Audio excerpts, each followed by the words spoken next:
Welcome to our incomparable agents and investors nationwide. Today is Thursday, November 30th, 2023.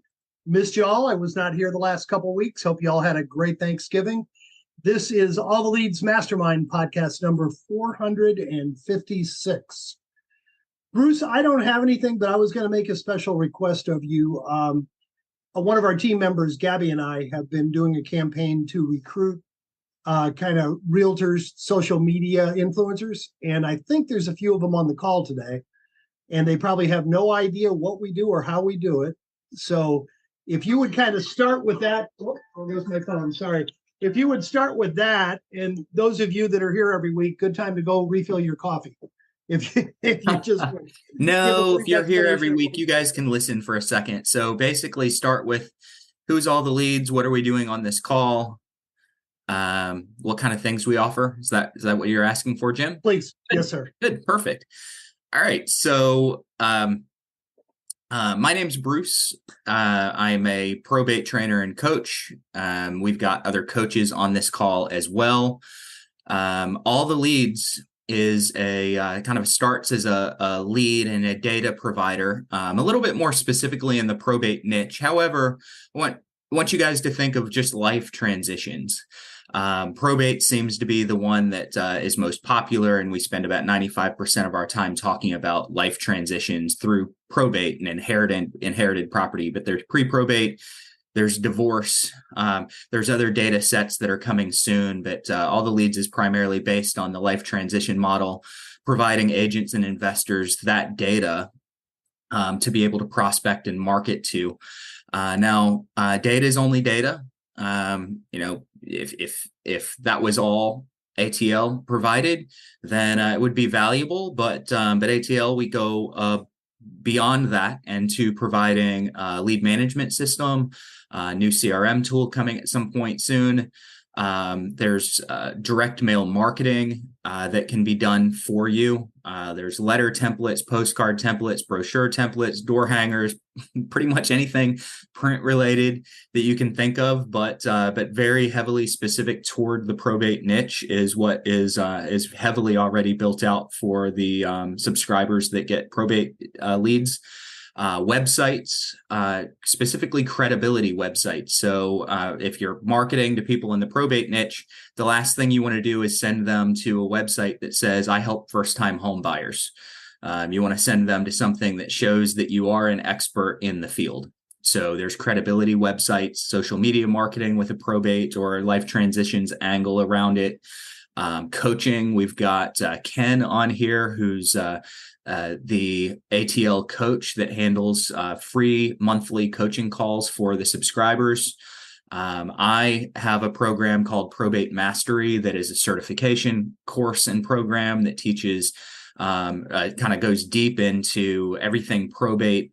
There's just so many different things that ATL does beyond just provide data. Now, the data that ATL provides is top notch. You can get tons of the heirs involved in each estate, the personal representative, the decedent's address, the personal representative address, phone numbers, emails, all those different things, lots of good data that you can use to go after.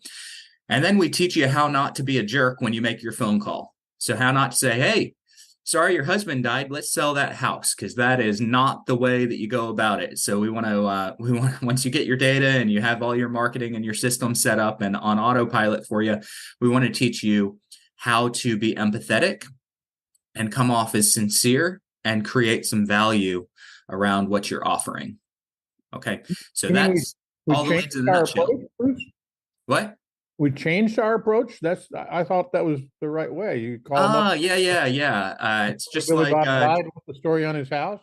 Yeah, just like my old agent in my brokerage that walked in. He was all proud and happy, and he walked in the door and he said, "I've been out door knocking today." And we said, "Where'd you go?" He said, "I walked across the street to my neighbor's house. She was having the wake for her husband." And everyone was at the house and they were having dinner. And I thought, I got a captive audience. And he knocked on the door and he shoved his card in her face and said, "Guess you're going to be needing me soon, aren't you?" And I was just completely floored. Now, I know no one here would ever think of doing that. I hope no one on this call would ever think of doing that, but that's the opposite of what you want to do. That's perfect, Bruce. And I was going to say also to the people that we invited that I referenced, obviously our goal is to get them on board as a potential affiliate, Mhm. but most of them have 50, 100,000 plus followers. So if any of you want to chime in how you got there, I'm sure our realtors would be interested in how you expand your social media influence to that degree. So we appreciate you guys being here, and that was a great explanation. By the way, this call, for those of you that are new here and you're wondering what this call is, this is sort of a mastermind call, a coaching call. It's basically for subscribers and non-subscribers alike to chime in with their transitions, life transition based questions. Again, very, very heavily on probate. It does not have to be probate though. Myself and Ken and Joe Lehman, who's here, independently, there's 3 coaches right here at the top of my Zoom screen who've been coaches and trainers for a long time. And we're here to make sure that your questions are answered. If you run into situations and your probate transactions that you're not sure how to handle, ask those questions. Raise your hand if you're on YouTube or Facebook Live, the live stream. You can chat your questions in. We'll answer those. If you have a win or success story or just want to know how to get started in the niche, we're here to help you with that. So this is kind of a live interactive Q&A call. So if you're here on Zoom, raise your hand to ask your questions. If you're not on Zoom live with us, you can chat your question in under whatever live stream you're watching. And this could also be a podcast later or a YouTube video later that you can ask your questions on those channels as well. All right. Anybody else? Tim, Jim, Ken. I've got some stuff to start with, and then I'll flip it to you guys. So today is for all of you who are potentially on here for the first time, or who are, been with us for a while and kind of watch what we do and been thinking this is a good time to maybe consider it. And I want to make sure that I'm ready to rock and roll for next year. Once a year, we do something we've always referred to as Green Friday. And today literally is the last day of that sale. This call is never, ever intended to be a big commercial for what we do. We do this to offer value, and sometimes we go, an hour and a half and talk about nothing but a particular issue, and all of the things that we do as a company are, in support of that, but we know that you're there, and we try to demonstrate by example that we're here to help you. However, once a year we make a big pitch, and that's kind of this is our pledge drive, if you will. And our Green Friday sale is coming to an end. Today's the last day. It is the best kind of deals that we offer in the course of a year. We offer pretty significant discounts on most of the things that we do one time of the year, and we do it now so that you can prepare during the month of December, and your leads will hit, and you kind of get started so that you hit the ground running for January. And we give you the opportunity to see all the great things that we do to help you get that thing started. So if you're interested in doing that, this is a great time to consider doing that. The other thing that I would tell you is that it is also a great time for you guys that have been with us for a while and normally use us for a lot of things that you use. It's time to you're going to run out of time if you haven't already done it. We've already fulfilled a lot of it, but you need to get your Christmas cards ordered, and we do that as well. As Bruce said, we're a full service print shop, and certainly that's one of the things that we do. To access any of those things that I just talked about, you can call us at 844-532-3369. One of our friendly folks will be happy to talk with you about any of those things that you want to talk about, or just hop online and come look at us, and we'll be happy to do that. And it's alltheleads.com. But it's Green Friday sale and order your Christmas cards time. And with that, I will kick it back. Yeah, I was going to say with the Christmas cards, I mean, if you're the first one that sends a Christmas card, that's really going to stand out to those people, right? I mean, if you send it right at Christmas time and they get 3 or 4 other cards, it doesn't stand out quite as much. So I would say be early rather than late. So yeah, you definitely want to get your Christmas cards ordered. And then for myself, just because I'm excited for me, I got a couple wins. So I got a new listing I picked up last week. I got another lady I'm in very, very close contact with. I've been to both of her, well, 2 out of the 3 properties that she inherited. Her probate court is this Friday. So the plan is to get together, next week, get those other 2 properties listed. And so I was going through a teeny bit of a slump, but I got my one property under contract. Didn't think that was ever going to happen because I had very difficult clients. So, things are rocking and rolling. As we discussed at the end of the year, it's the great time to keep going and keep, persisting and making those calls. And while other people are slacking, you come in and pick up business. Mm-hmm. Yep. Absolutely. All right. Good. Thanks, Ken. Ron has his hand up. We talked about the lava waterfall just before the recording started. Ron, go ahead and unmute yourself. What can we do for you today? Yeah, question on your training. You've got free training, but more interested in the probate principles and practices and probate mastery. Yep. Now, do you need to take both, or should we take both, or does probate mastery include the probate principles and practices? Yes, probate mastery includes principles and practices. So principles and practices is going to be a tiny bit lower level. It's really good, but it's mainly for the person that wants to dip their toe in the water of education. And once you're in mastery, you get everything that principles and practices taught. Okay, but the principle about the probate mastery does include the principles and practices, right? Yeah, it does. Principles and practices really isn't needed when you take probate mastery because the same topics at a deeper level are covered. Okay. But yes, it will come with principles and practices as well. And Bruce, point out the fact that talk about the pricing issues and all of that, but the other value of mastery that I think is critically important is that mastery also gives you the opportunity to become certified and use the tag with it. So you might want to talk about that a little bit.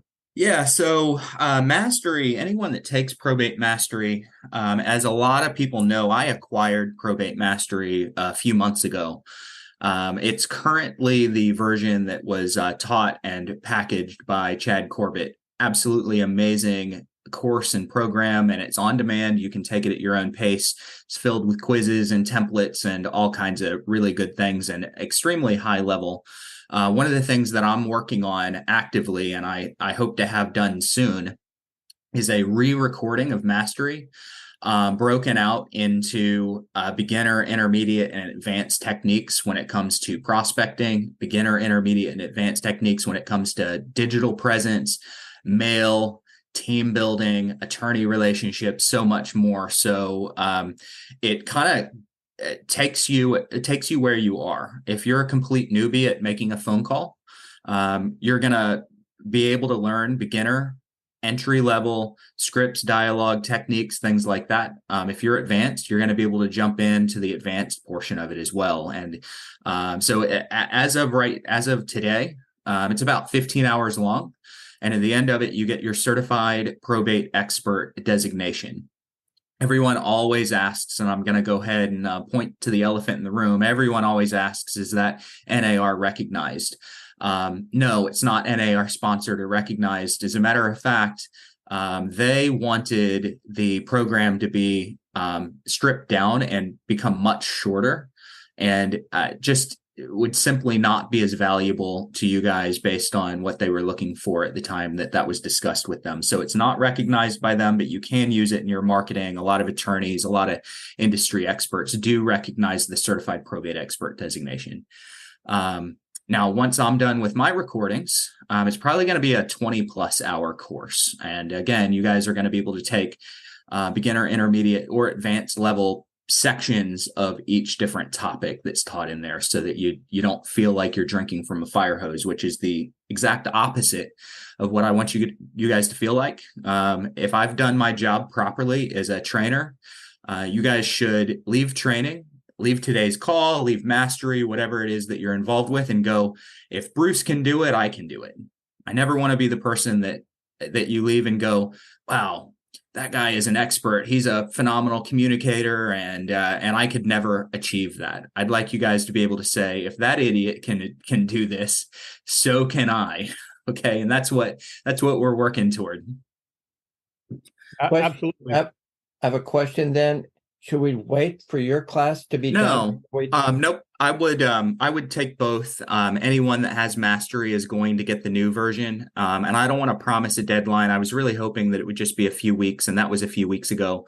I'm recording, and like anything that I do, I usually record and I'll look at it and say, okay, how can I make this better? So I'm going through a second iteration of the recordings of my version. I think that what you get with Chad's version of Probate Mastery is going to approach it from a slightly different angle from mine, very slightly. There's going to be a lot of crossover, but I think it would be beneficial to hear how two different people approach probate. So I would tackle the Chad Corbett version of Mastery first. And then in a couple of weeks, you'll have my version. You'll be able to compare notes and see, okay, well, Chad said do it this way. Bruce says do it this way. Let me figure out which one is the best fit for me, my personality, and my business. Okay. Thank you. Yep. But I would also say get into action, though. I mean, obviously, we're a big fan of training. You know, you want to learn techniques, you want to improve your skills, but also get on the court. I tell my probate coaching students, like, think of Michael Jordan. Now, if he studied till he was 45 and then he knew everything about basketball, he knew every play, he knew every game, studied the sport, and he starts playing at 45, he probably wouldn't be Michael Jordan. So if you study and play and study and play and study and play, then you maybe become Michael Jordan of probate. Mm-hmm. You become very, very good at it. So study, but get on the court and take action, and then hone your skills as you go. Sharpen your axe, as they say. Go screw up. There's no greater educator than you screwing up. Okay. Well, get out of your head. I mean, there's no real fear. There's no real danger that anything bad is going to happen to you. And again, unlike Bruce's friend or colleague that went over to the next door neighbors and started handing out his cards at the wake, we teach you how to approach these calls in such a way where you're going to get minimum amount of resistance. So you're going to get way more people that actually want to talk to you and that feel like you're calling out of empathy and respect. Unlike this, being a knucklehead and doing something completely inappropriate. I mean, we're going to teach you how to do that properly. Exactly. Learn more about all of the things that we offer from a training standpoint. Go to alltheleads.com/training, and it details all of the courses. We include one course that's absolutely free, and then the two that Bruce just went over are there. Obviously, as a subscriber, you're able to acquire those at a discount, and that's part of our program. But if you're not a subscriber, you can certainly acquire them and use our link to go do that. And we recommend that you do it. And Bruce will certainly handle it on his end of the game. And we believe in the training side of it. We think Bruce is great at doing that. And just as we believe in Ken's ability to do the good coaching, doing this on your own and figuring it out is good. And you got to break some eggs and all of that. But having the best possible teachers to teach you as much as they can is vitally important to being successful. So everybody needs a coach and a trainer. Yep. Learn from other people's wins and mistakes, but also go make some of your own. Indeed. And Joe asked if you've taken Probate Mastery in the past, can you still take the online version? The answer is yes. And I want everyone who is a subscriber of All the Leads, if you do buy Probate Mastery, buy it at All the Leads. You get a discount by buying through All the Leads on the training page that Tim just mentioned. So if you want to give me extra money, you can come to probatemastery.com. But if you're a subscriber, you need to go through All the Leads and get that discount. What Bruce said. Yeah. All right.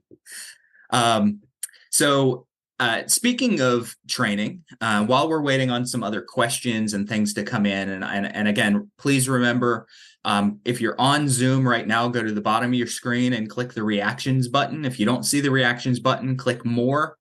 And there's going to be a reactions button. Raise your hand. We'll call on you for your live question. You can chat questions in on chat.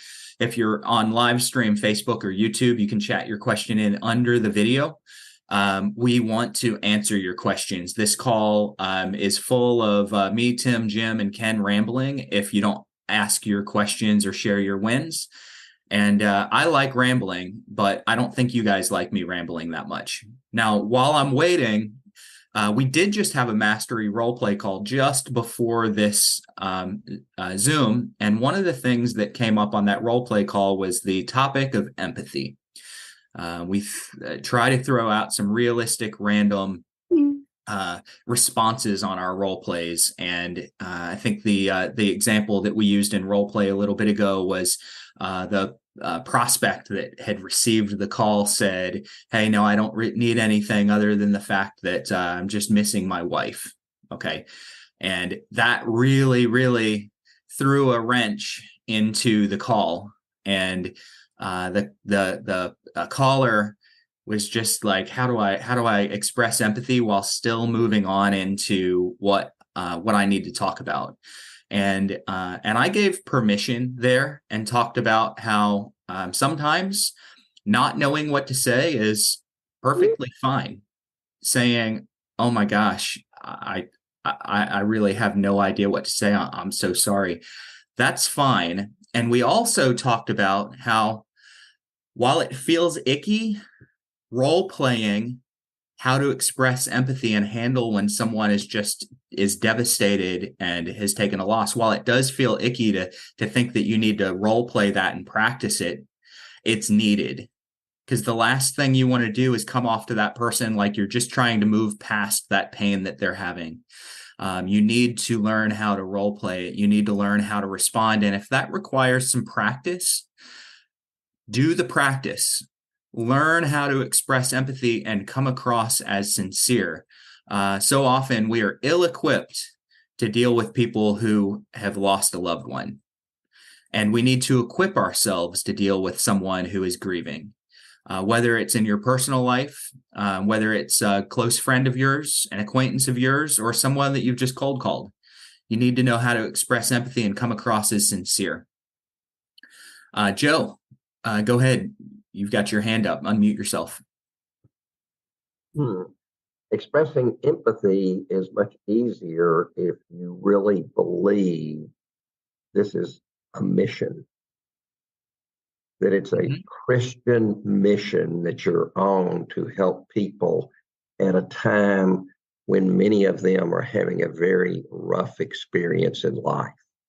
And when you come from that belief and faith, it will happen naturally that you have empathy for their situation, and your reactions to what they say to you will be real, and you'll be able to develop relationships that will work.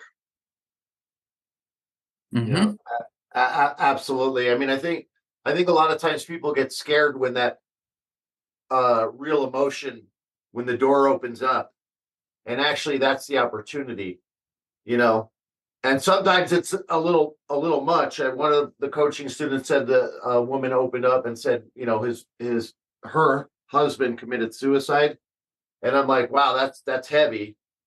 But at the same time, when the door opened up, she's basically telling you that she needs somebody to talk to. She needs somebody to listen to her and someone to care about her. And just like why I wanted to join all the leads, because I feel like these coaches are so genuine in wanting to help people.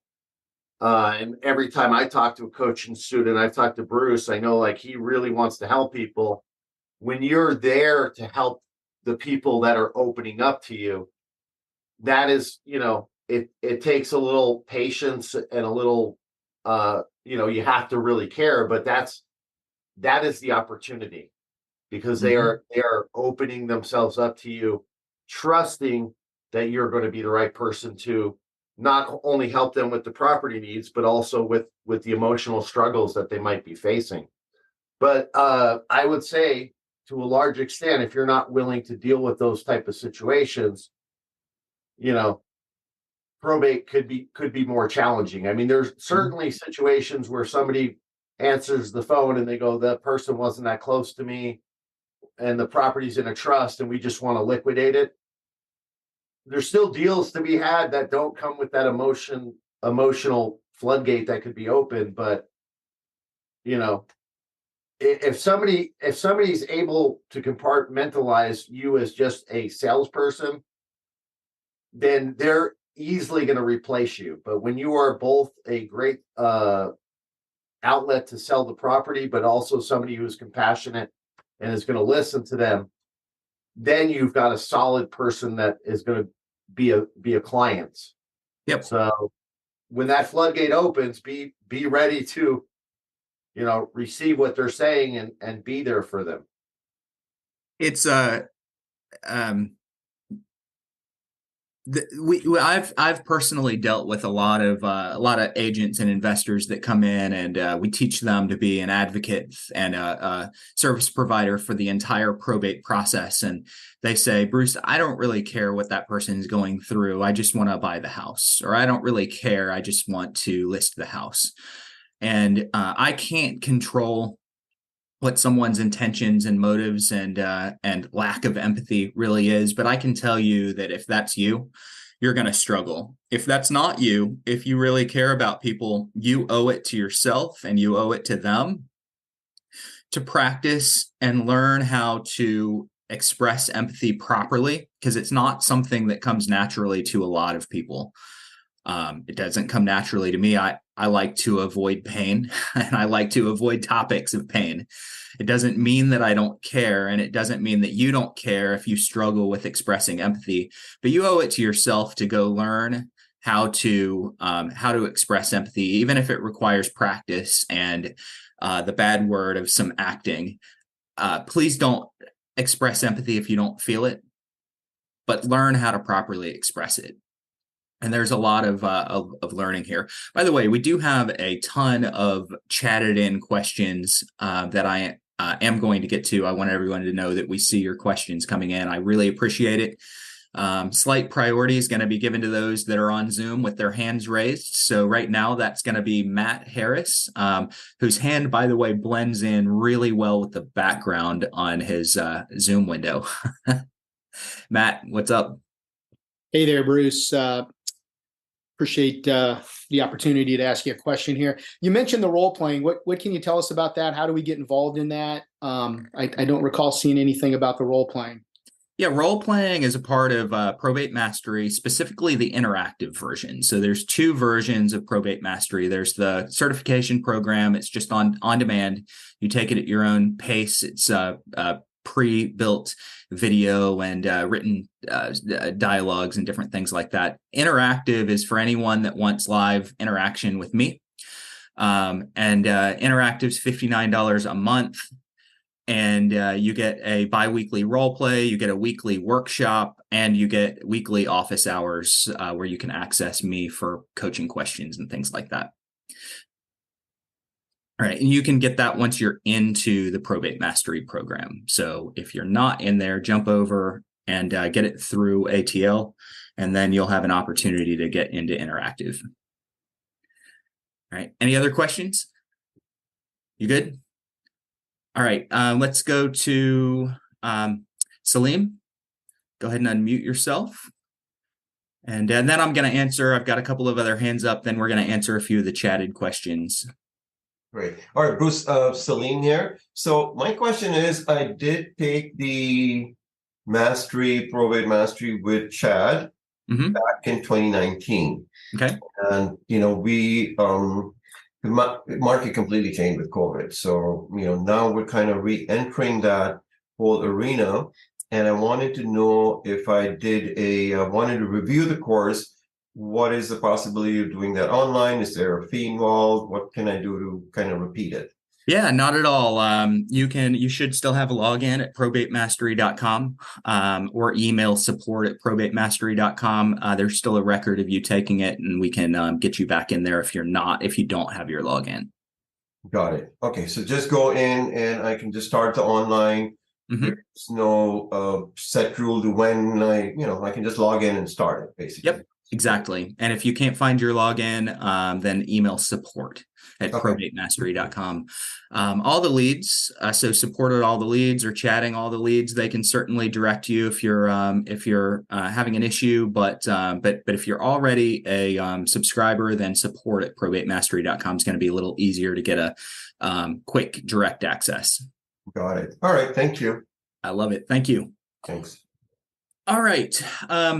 So Caitlin had asked, and this is a question that pops up sometimes, especially for those on a budget. And I want to give those of you that are on a bit of a budget and buying leads that are pre-scrubbed, pre-screened, that have all your heirs and skip trace phone numbers and things. That is the best way to go about getting leads. It's the most accurate way. However, we totally recognize that sometimes that's just not in the short-term budget. So one of the things that I always encourage everyone to do, even if you're buying leads, is learn the probate process at the courthouse. So you should really understand the probate process at the courthouse. Go talk to the county clerk. Find out what the probate application looks like, find out where the records are stored. You are not normally going to have phone numbers and email addresses and addresses for the people that you need to communicate with, but you can go to the courthouse and get the probate records. And I think that it's important that everyone at least one time know what that looks like. You are then going to need to go find a skip tracing service and try to find phone numbers for the personal representative, or maybe the skip tracing service might be able to provide an address for the decedent. I would do that. It's definitely a time cost versus a financial cost, but it is at least it's not it's helping you get in without spending money that you don't have. After that, you need to start making phone calls. You need to start sending some mailers out. Not everyone is going to call and go, "Hey, I just lost my loved one. I'm so glad that you, a stranger, just gave me a random call." So if they respond to you in with a resistance type of pattern or response, it doesn't mean anything bad. It's just natural. They don't know you. You have no rapport. You need to build rapport. And one of those areas of building rapport is making sure that when they hear your name, if they're at all interested in the future in what service you're providing, that they can check you out. And like I mentioned at the beginning of the call, if they go Google you and it says, "I'm Caitlin, I help first-time home buyers," and that's the only thing that they can find about you, you're not going to come across as credible as someone that can help through a life transition like an inheritance or probate. So you need to have some probate or inheritance or estate-related content online that's easily found. I like to point people to my online resources through my direct mail. But whatever you do, also make phone calls. So many people try to take the easy way out. And the easy way is, I'm just going to send some letters and have an online presence, which is great. And you need those things badly. Those standing alone probably get a fifth of the response that mixing phone into your campaign is going to get. And I just made a fifth up. I don't have data on that, but I know the phone is very important. You need to do all three. You could also build attorney relationships, which we encourage everyone to do. Attorney relationships are you already have social proof and someone's already been told to talk to you. So you need to be working with attorneys to get those relationships as well. That's free business. It's a little bit harder to get an attorney to trust you and refer you, but not impossible. Once you've got them in your corner, they are in your corner, and they're good for many pieces of business every year, and in some cases every month. All right. So Bruce, you also answered Letitia's question. Letitia said she'd been a registered nurse for 15 years. She's got a lot of empathy. That's why she got into real estate. But she wanted to know where she could get the leads. I just want to make it clear to her that she could do everything you just said. or she could just contact us. We can get them Mhm. for her. So she Yep. didn't say anything about a budget. Just go to support@alltheleads.com and somebody will call you back and give you info on your county. Mhm. Yeah, and guys, I'd like to interject. I mean, skip tracing leads and gathering them from the courthouse and all that stuff. I mean, that takes a lot of time. I mean, if you're a person that wants to plan, and get it in your own way, in my estimation, and I've seen it myself, so I'm not I'm not calling you out. I've seen it myself. You find something else to do rather than doing the real work that moves the needle, which is picking up the phone and getting on the line with people. I mean, we even talked about AI a couple of weeks ago. Now, AI is just a more efficient funnel to getting that person on the phone with you, but it's all going to wind up on the phone or interacting with that person in person.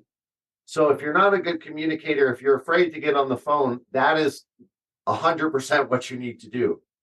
They say the treasure is in the cave that you fear to go into. So, people want to have AI, they're going to have this massive funnel, but eventually you got to pick up the phone and talk to that person and actually be able to convert them. So I would say, buy the leads, because time is money. Mhm. That expression's been around for forever, because it is certainly true. Picking up the phone and making a human to human connection should be very easy. The technology of skip tracing and putting the leads together, that's kind of complicated.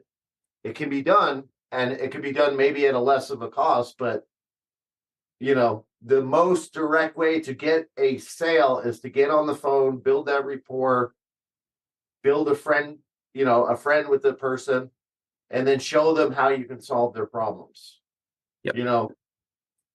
Avoid all the pitfalls of looking in 20 different directions for the shiny object, and go right to where the treasure lies and the person you can help. Is my opinion. Mm-hmm. Exactly. So everybody, as anyone going into business, you're normally going to invest more time up front. So we understand the idea of getting into business, and you don't have deep pockets all the time. A lot of people think that they have to have a year's worth of income saved in the bank to start in real estate, and if you're doing the right things, that simply isn't true. It helps. Okay.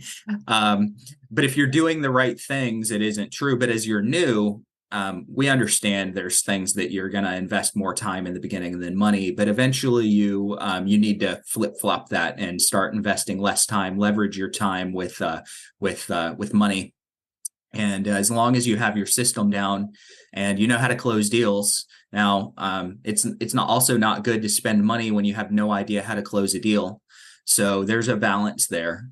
I would just kind of jump on top of what Ken just said and spend the money if you can, because it will save you a lot of effort in the long run. And that's effort that you can put into prospecting. And if you're putting that effort into prospecting, you're going to have a high likelihood of success, especially if you don't say, hey, sorry, your husband died. Let's get that house sold. All right. Let's go to Rick. Rick, I saw your question come through chat. I was about to answer it, but I see your hand up. Go ahead and unmute yourself. Rick's got all three of his hands up there with your look. Yeah, I like that. Now I got to figure out how to put it down. Can you hear me okay? I got you. All right. So my question was, I've been doing this for 2 months now. Got two batches of leads in. Thank you. All the support's been fantastic. And with, I think it was Lizzie or somebody there, just on staff there, just help me get websites and letters and everything set up. What I'm finding that as I'm making the calls, and even this second batch of letters that went out here recently, I got 4 calls just from the letters. But everybody was like, "Why are you sending me a letter? I'm not selling anything. I don't have any property, so I'm really confused." And one person was like, "Well, I had to call my attorney to find out why I'm getting a letter from you." And, I had to go back and read the letter, see what I sent them. But I guess, and most of the people that I'm calling is like the majority of them are not selling. Either just one of the spouses passed away, and then so I want to be empathetic, and I want to be like, hey, I'm not really sure if I'm the right person here. Probate court here had your name listed as personal representative for decedent, not sure if my call is relevant, and then kind of going into the just hey, offering probate help. Well, at what point is it okay to just get down to it and say, do you have a house? Are you planning on selling your house? Just so you can know you're not continuing to mail to them every month, and if they don't need that service. Yep. That's the proper way, empathetic way to do that. Really good. So I'll tackle the phone calls that you've gotten on your letters first. In the early days, your letters are establishing a brand, right? And I know that there's there are some people that have examples that show that in the early days, sometimes people call and say, got your letter, I want to list my house. Those are certain markets. In a lot of markets, your letters in the early months are establishing a brand while people are getting other affairs in order. So for you to receive a call on your first letter or two from 4 people saying, hey, I'm not sure why you're sending this, I don't have a house to sell, they're doing you a huge favor. Okay. You're just being able to scrub that cost out of your campaign. I personally, with letters that I send, I don't typically start getting responses on selling property until around month 4 or month 5. That's where my mail will produce responses on selling property. And a lot of times I've started a phone dialogue with that same person as well. So I will have, at that point, will have been calling and started a phone dialogue with them. And so they may not call on the letter, or if they do call on the letter is a support to the service that I already offered when we had a conversation. So it warms it up. It makes me more familiar to them. So I wouldn't be too concerned about the initial early campaign letters producing people that say, hey, I'm not sure why I got this. I'm not going to sell, or I don't have a house. That you just scrubbed that expense off of your campaign, and they should start producing more later. Now, over to the phone calls, I think that there's 3 different kinds of phone calls that you can have, and I'll just touch on them very, very briefly. The first type is if you're new to prospecting, is you want to call and say, hey, this is out of the blue. I'm not selling anything. Could I take a quick second to tell you what this was about? Yes, this is about the estate of Jane Doe. I have a service for families going through probate. The only thing that I wanted to call about today was to offer to send you some information so that you'd have it as you moved through probate, and you could call me if you ever needed anything. Is that fair? Yes. Let me get your email. All right. Get permission to email them or to send them information, and then you back into the real estate. If you have another 30, 60 seconds, could I ask you another question or two? Is there real estate involved? Are you thinking about selling? What's your time frame? Do you have an attorney? You might pop up a couple of questions to identify where they are, and might turn into an appointment. So that's kind of a beginner level call.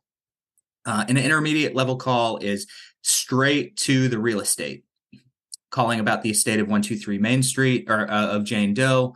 It looks like that estate has 123 Main Street. Is that a property that was owned by your relative? Yes. Have you guys been thinking about selling it? It can come across as a little bit pushy to some people. So it depends on your personality. Rick, based on your tone of voice that you just gave me a little bit ago, I'm going to say that that's probably not going to, just based on coaching and seeing people that it works for, I'm going to say that's probably not going to be your style.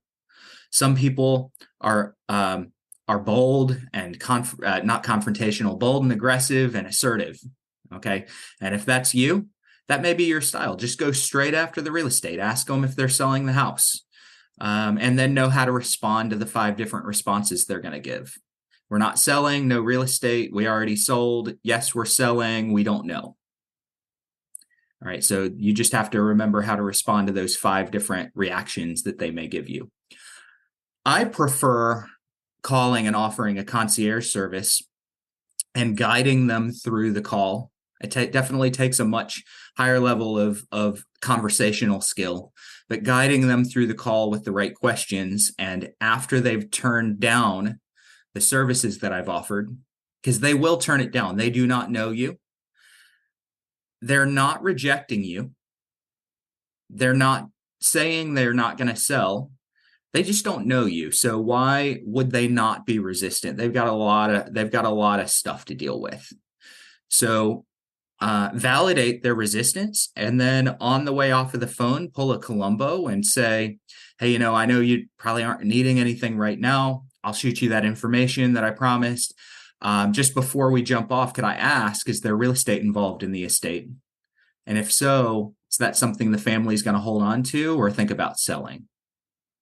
So when I prospect, that's my preference. I feed them a concierge service and I expect them to say, no, I don't need it. I know that when they say that, they're speaking from a place of ignorance. They do need what I offer. They just don't know that they need what I offer. Right. So I'm not going to correct them on their rejection in the beginning. I'm going to use that rejection as a chance to build some rapport. I completely understand. It sounds like really there's nothing that you were looking for today. Yeah, that's right. Why don't I shoot you some information? If anything changes, you can call me. Okay, good. What's an email address? Get the email. Real quick, before we jump off, can I ask, does the estate have any real estate in it? That's the style that I like to use. Absolutely requires a higher level of conversational skill, but it's not impossible. It really builds rapport. So those are the three types of calls that you can make. Recognize that resistance is not rejection. Resistance is coming from a place of ignorance on their part. And you never want to attack their ignorance. I've heard a lot of people attack their ignorance, and you're killing any possibility of a relationship in the future when you try to correct them right on the spot and tell them why they're wrong. They don't want to hear they're wrong. They want to be understood and accepted. And that'll give you the room to back into your real estate question. Okay. Hopefully that helps, Rick. And you are on mute. If you have any follow-up questions, go ahead and unmute yourself. By the way, you had asked, you said a lot of people that you do get on the phone, and this was chatted, don't have real estate. Just as a general rule of thumb, I want everyone here to understand somewhere between 40 and maybe 55% of your leads do have real estate that will sell. It's going to be more like 70, 75, potentially 80% that have real estate, but close to 50% have real estate that is going to sell. So recognize that. If you get a couple of people that say no real estate, or we're not selling, it doesn't mean anything, especially the surviving spouses, because guess who's going to be in their ear talking to them about moving closer to family in a year? Many of them are going to sell, even if they don't have initial plans on it. Well, that Prospects Plus also helps scrub those leads further. So if you are making calls or you want to have a higher probability of hitting the mark, Properties Plus will help scrub those leads. Again, time versus money. When I first started buying these leads and calling people, I was like, I don't know if I'm going to make money, so I don't want to get all the bells and whistles. But now that I'm very confident I will make money, now I'm like, okay, let's add the extra bells and whistles on. Mm-hmm. As far as the letters though, Rick, that people are calling you, that tells you that you're in a very good market, that that you're going to get a response from your letters. Because if they're getting letters from 10 other people, then they're probably not going to call anybody because it's just going to be too much work. But if they're like only getting letters from you, that then they're going to call you. But just the fact that you're getting that kind of reaction, that is fantastic. And I like to say the letters are like making you Coke or Pepsi. So you need social proof, but you send the letters, you have the probate website, hopefully you have some reviews, or you're building some reviews online. And just the like Bruce said, the brand recognition, but now you're looking like the complete package. You're sending them the probate checklist, so essentially you're building a mental funnel for them. Every time they're thinking probate, they're like, oh, he just sent me a letter. Oh, he's got the website. Oh, you know, social media is there, or social media, or reviews, and you're funneling them to you as the probate specialist and the go-to person in your area. Mm-hmm. But the letters, that's fantastic. I mean, Yeah. that's a great response. I'd be very excited about that. I love, even if all 4 said we're not selling, I love that 4 people called you. That's amazing. Good. All right.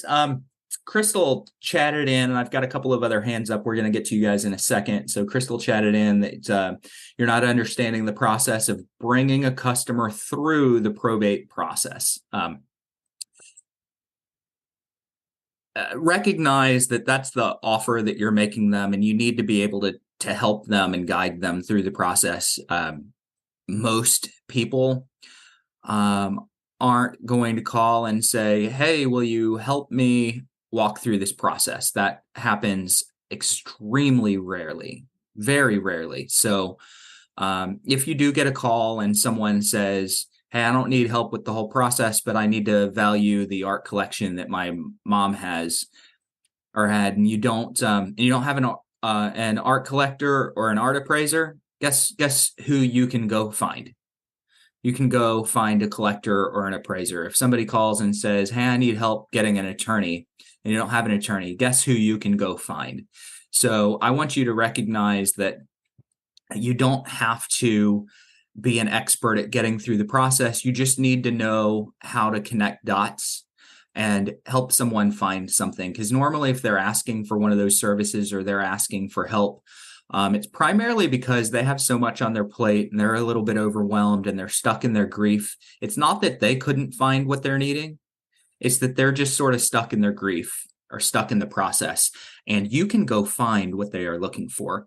It is going to be quite rare that they call and they ask you for those things. It's usually going to be a real estate forward conversation that you have. Okay. And then you might find some things when you get to the house and you build a relationship with them. You might find a few other things that you can take off of their plate.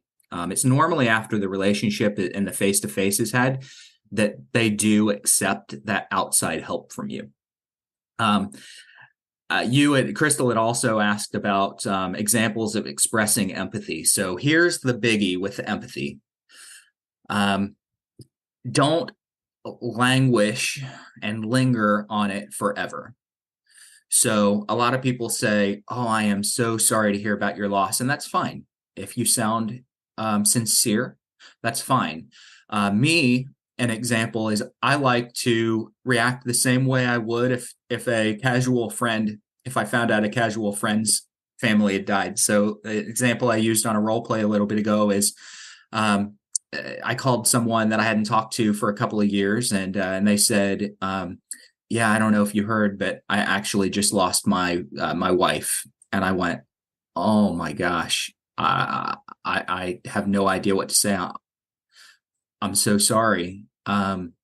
Is this just the worst time for a call, or should I kind of tell you what I was calling about?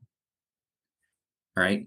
And that comes across as sincere, but still gives you a path to get back into the purpose for your call.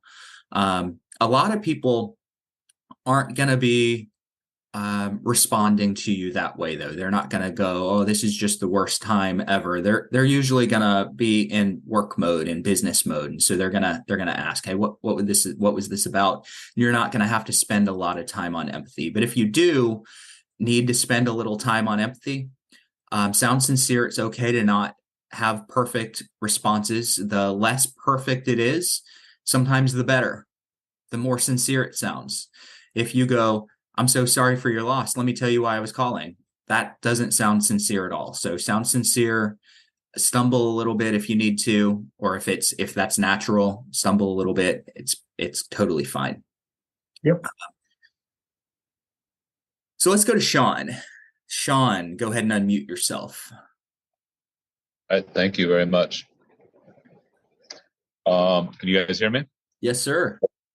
All right. I had some questions. I've been dealing with special administrators, and I've been having some trouble. I just want to see what experience you guys have had.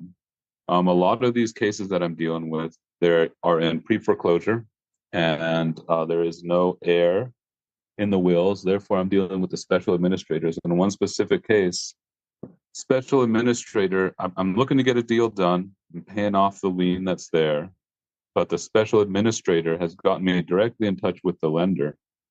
Now, the lender is the one who seems to be calling the shots, and I thought the special administrator was the one who had the authority to accept an offer, reject an offer, etc. He's passing the buck on to the special administrator.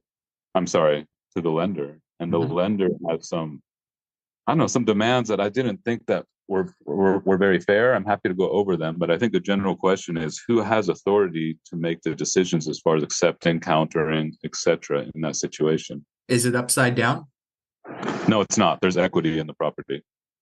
It should be the special administrator then. Is the lender traditional, or is the lender like hard money, or are there special clauses? It's an FHA loan. It's a local bank. Oh, yeah. So I want some other experienced agents, investors, coaches to chime in here if you have it. I know Roger is probably going to have some thoughts on this, but I don't see why this would be the lender's decision if you're offering more than the loan amount. And now, if the loan is past due and it's accruing penalties and interest, then I could see the lender being involved. But if there's equity, then it should be the special administrator's responsibility to accept. And if they pull anybody in, it should be the court, it should be the magistrate or the judge. Yeah, the court will have to be pulled in. It has to be court approved. We have to go through that process. And the main terms that I'm not comfortable with is the special administrator. He's happy to accept the offer as is. He said, look, I've spoken with the lender, and I got directly in touch with the lender to try to get to the bottom of this, because I have done deals in the past through special administrators who just take the horse by the reins, and they make all the decisions, and it's not even up to the bank, really. As long as the loan's being paid off, the bank's not even involved. But this one's different. Now the bank's requiring that, let's see, I'm purchasing the home for $300,000. The bank wants a $7,500 non-refundable deposit. And I asked the lender, I said, that's a little higher than I'm standardly giving, especially given the fact that it still needs to go through court approval. Then we need to go through an escrow. It could be months with that amount of money tied up. And then I asked, well, what if for whatever reason something comes up on title, the title is clouded, I'm not able to get equitable title? Will the EMD be returned? And he said, we cannot guarantee that. Are they stalling a real estate owned sale, or are they stalling a foreclosure or something? Not yet at this point, but that's exactly what they're telling me. They said, look, Sean, if we don't, it's easier for us almost to go the foreclosure route. We don't have to worry about deposits, because that's what they're saying. I'm in Hawaii, actually, in a local foreclosure auction, you got to give 10% down. Are payments being made? Are mortgage payments being made, or are they? Everything's delinquent. The seller's passed away, and there's no others. So it's accruing interest and late penalties, etc. But that's just something that I wasn't comfortable doing, as far as putting that amount of deposit down with no guarantee that I could get returned if the court, for whatever reason, doesn't approve the sale. That's just $7,500. So again, the special administrator said he'd be happy with $100 EMD. Well, if you can close before there's a foreclosure sale or an REO sale, then the lender should have no say in the terms of your deal. If this is contingent on the lender delaying a sale, then that's why they have a say. If they're saying, hey, we're not going to delay the sale unless we see these terms, $7,500 non-refundable deposit, then that's where they're involved. But I have no idea why they would be involved unless this is contingent on them agreeing to delay a foreclosure sale. No, we're not even at that point. Here in Hawaii, it takes a long time for the foreclosure to go through. So there's not even been a commissioner assigned yet. Once a commissioner is assigned, then it's usually about a month and a half out before the foreclosure auction. So yeah, I'm trying to put all the pieces together as well. It's a good deal. It's a great deal. I know the lien's being paid off. I don't understand how the lenders are the ones making all these demands. And Yeah, the special administrator, I can tell that he's never done a sale. Mhm.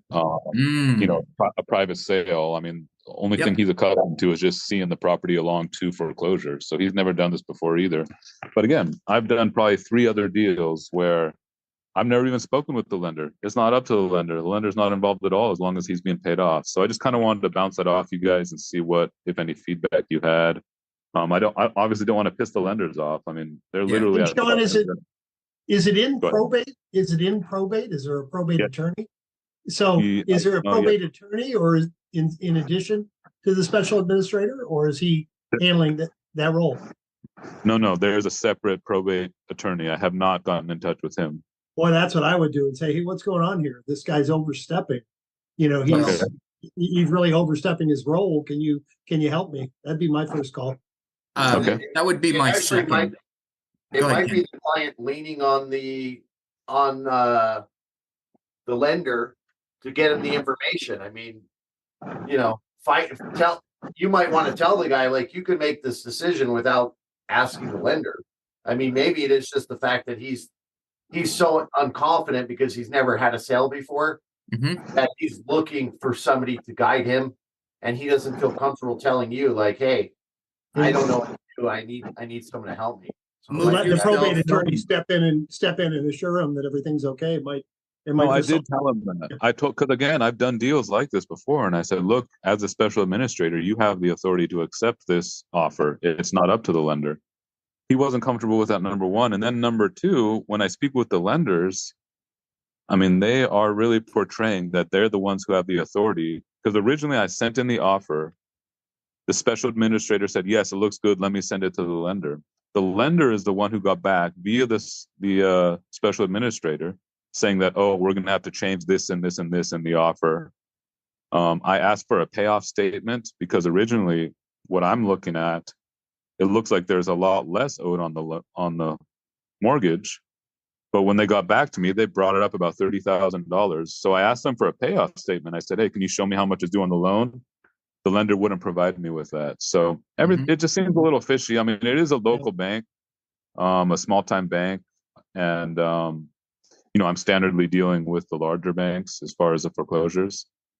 But I just didn't see, like, you know, how the lender has, and I asked for something in writing. The only thing they did was give a phone message back to the special administrator saying, here's what we require. So I sent a message directly to the lender's attorney, who's the one making these demands, saying, hey, can you please give me everything in writing so I can make sure to include it in my adjusted purchase contract. They wouldn't put anything in writing. They could only call me over the phone. And they even said, it was somewhat sketchy that it's like, look, we're not supposed to be negotiating with you. Therefore, we don't want to give you anything in writing. We're just telling you over the phone what's required for us to approve the sale. So it's like, I would say Jim is right. I mean, you have an attorney, they probably want to get the case handled as well. So if there's somebody interfering with that, you know, get their opinion. Maybe they could even write a letter to the bank, you know. So contact the probate attorney is what you guys are advising. And if the probate attorney doesn't play with you, get your own attorney involved to write a letter to the bank. Now, a couple of things I want to help avoid. It's really unlikely that you're going to run into this again, but I would. So you kind of told the administrator that you know, I've done this before. This is not common. And he started throwing up resistance. So the first thing that I would do is I would validate. Oh, okay, it sounds like you talked to the bank. I'd validate him, pile on the praise. Hey, really good job.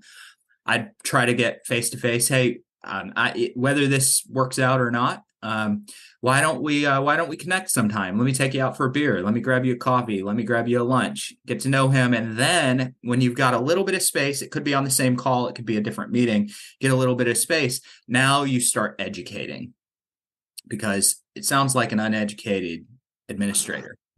So start educating, and then say, hey, if I could work this out. Because I don't see why the lender needs to be involved. If I could find a way that this legally gets worked out, would be open to putting a deal together without the lender.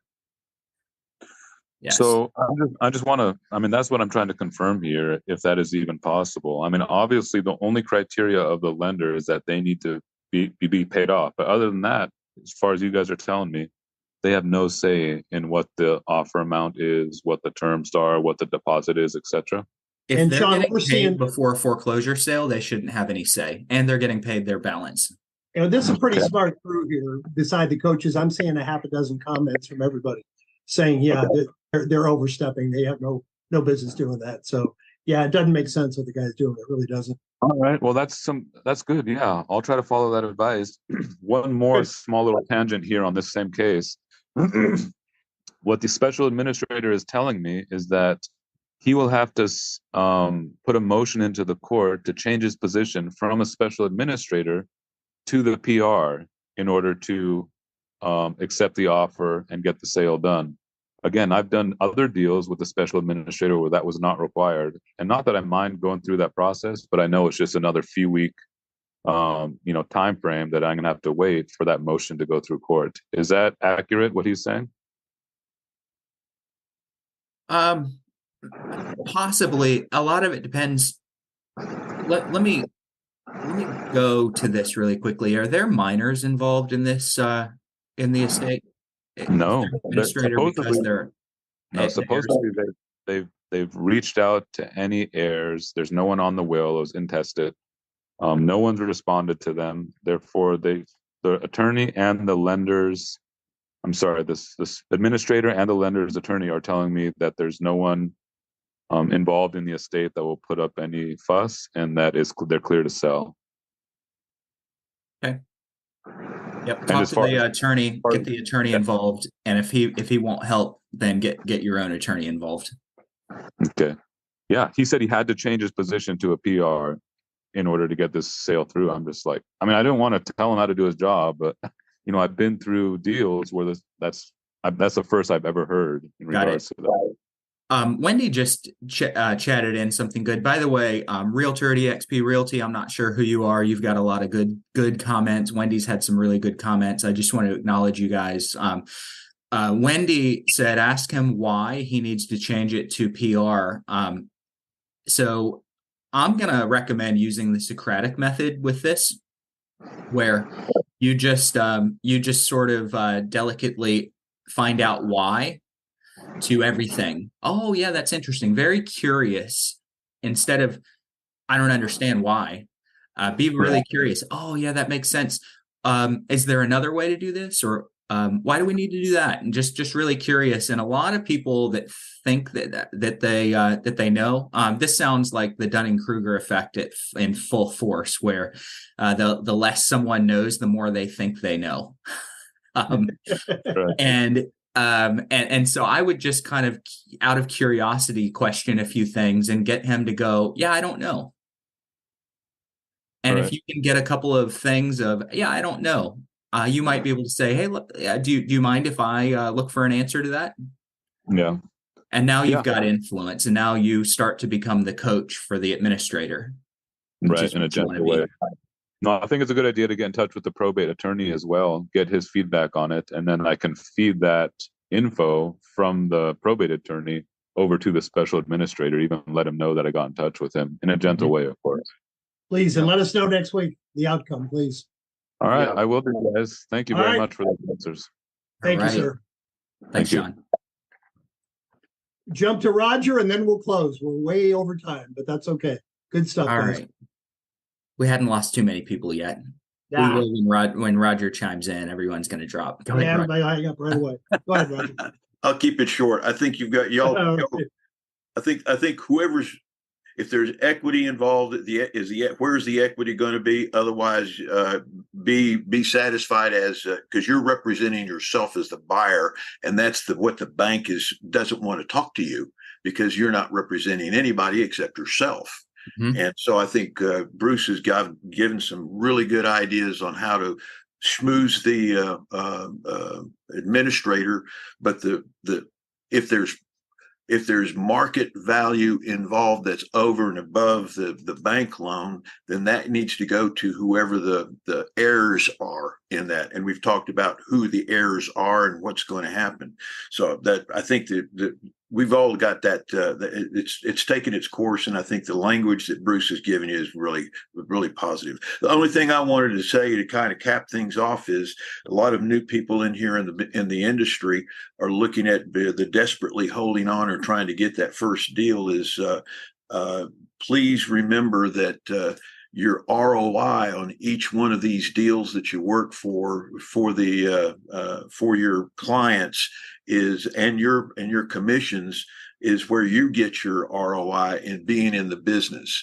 And I think that the ROI is exceptional, and you don't have to have 15 or 20 closes or clients a month. You can settle in on 2 or 3 and maybe even several more coming down the pike.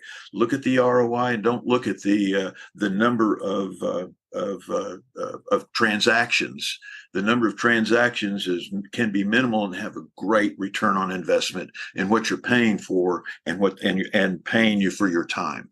That's all I had to mention right there. Thank you very much. Awesome. Well said, my friend. Great way Thanks, to end Roger. the call. Bruce, anything you want to go over before I close? Nope. I appreciate everybody for hanging with this long. Yep. One of the longest. Well, no, it's not the longest. Or with Richard Roop, I think that was the longest. So thank you for being on our second longest call ever. Appreciate everybody hanging in there. I want to sincerely thank all of you for being here today. Particularly thank the number of people that actively participated. And as I always do, I want to challenge each of you, take one idea, just one thing that inspired you on this call, go out and put it into practice. And please come back next Thursday and share your results with the group. Have a great week, everybody. Same time next Thursday. Take care.